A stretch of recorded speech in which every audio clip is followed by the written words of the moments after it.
Hello, Internet! I'm Elliot the Purple Hair Doofus, and welcome to Buddy Reads, where I read a small selection of a book and review it for you. Today we are continuing our journey through Song of Susannah by Stephen King, and covering chapters 3, 4, and 5. I hope you've read up to that point yourself, because I do not want to ruin anything for you. This section is all about Susannah, or Mia, or Detta, or Odetta, or some other alter that might have popped up inside of this poor woman's mind. Actually, it starts with Trudy. Trudy is just your normal average person walking down the street in 1999 New York when, poof, out of nowhere, a woman appears with no legs. And then this woman starts growing legs. Like they grow right in front of poor Trudy. And then this woman stands up and she says, "Give me your shoes." And this poor woman, Trudy, gives her shoes. She just got mugged by a mystical woman who popped out of nowhere. And she tries to tell this story to any of her friends that will listen to her, but they all think that she's crazy. I mean, wouldn't you think that your friend was crazy if they said, "This woman popped out of nowhere and grew legs"? Of course you would. And this woman is obviously Susannah or Mia. Turns out it's Mia because she's got legs. Just like the ZZ Top song that keeps on getting referred to in the Dark Tower series. Anyways, Mia grabs her shoes. She can feel the labor pains from her chap inside of her. And she's like, "I need to get this frickin' baby out of me." Susannah is like, "Well, let me out and I'll help you."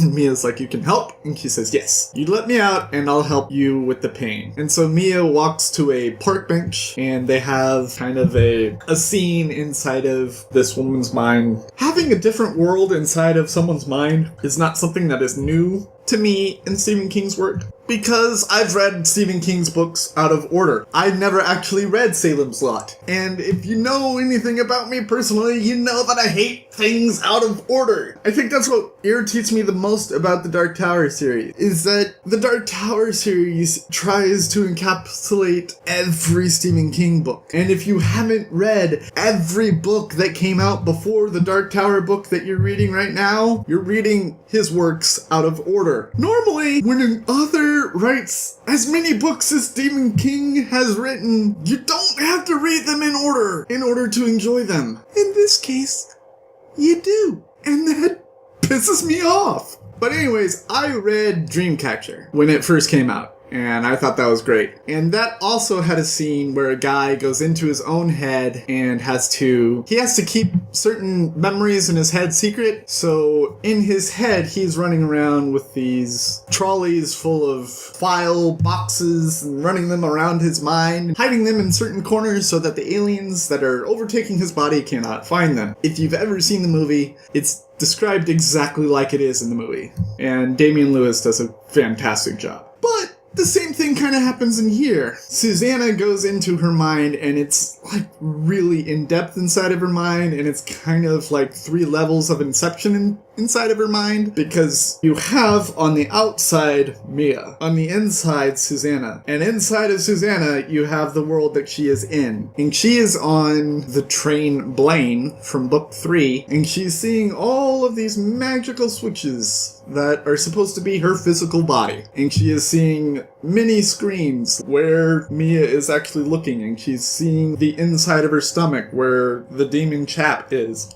She can use the switches to turn off the labor pains, and she does that, and the voice of Blaine comes out and says, "Are you sure? You will break us." And she says, "Yeah, I'm sure." And so she turns off the labor pains for Mia, and then Mia lets her out. She sees Callahan and Eddie in the cave of doorways near the end of book 5, where they had that conversation about, "Oh, there's something in this pink bowling bag that Susannah currently has right now. In this small little area right here, it's almost like it's got a secret pocket." And then she's let out. And Susannah looks at the pink bowling ball bag, which is now red. She undoes a secret pocket and pulls out I don't think it's ceramic, I just know it's a figurine of a turtle with black eyes. And she's looking at it, and this guy walks up to her. And he says, "Wow, that's a beautiful turtle." And she says, "Yeah. She's like, "Can I have it? I want it. Please let me have the turtle." "No, I don't think so. I think it belongs to, She wants to say that it belongs to the tower, but she doesn't let it out of her mouth. She's like, "No, I don't want to give it to you." He's like, "I'll give you everything. I'll give you my entire life for that turtle." And she's like, "Yeah." And while she's trying to dissuade this guy from taking her turtle, a couple of the Girl Scouts come up and they're like, "That's a beautiful turtle. Can I have that turtle?" No, kids, scram. And they're like, ah! And they run away. When she initially turns down the guy for buying the turtle, he starts crying too. And it's like, this turtle can make people do things. And so she makes the guy get her a hotel room. He's like, yes, whatever.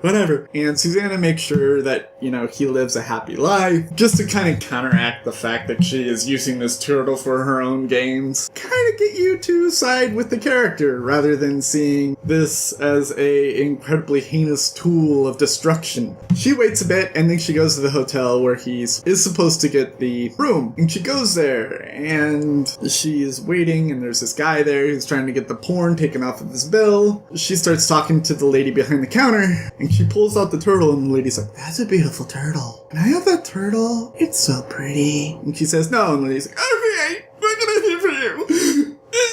I wanted the turtle. She wouldn't give it to me. What the hell is up with this turtle? And so the lady lets her go to her room, and it's perfect timing because her legs are starting to give out. And the reason her legs are starting to give out is because they're not her legs. They are Mia's legs. And she is imagining these legs shriveling up inside of her thighs while she is trying to get the whole room situation figured out. And she tells Mia, okay, come back out so that my legs don't shriek up. And Mia's like, no, we have to be private. And that's when Susannah realizes that Mia is shy. Susannah and Mia are kind of like the golem of this Lord of the Rings tale. Oh my god.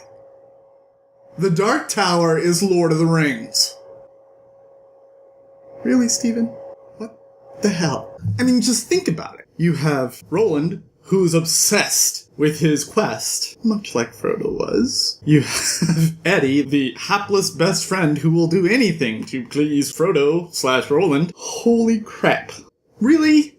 And Susannah/Mia, who is a split personality. Really?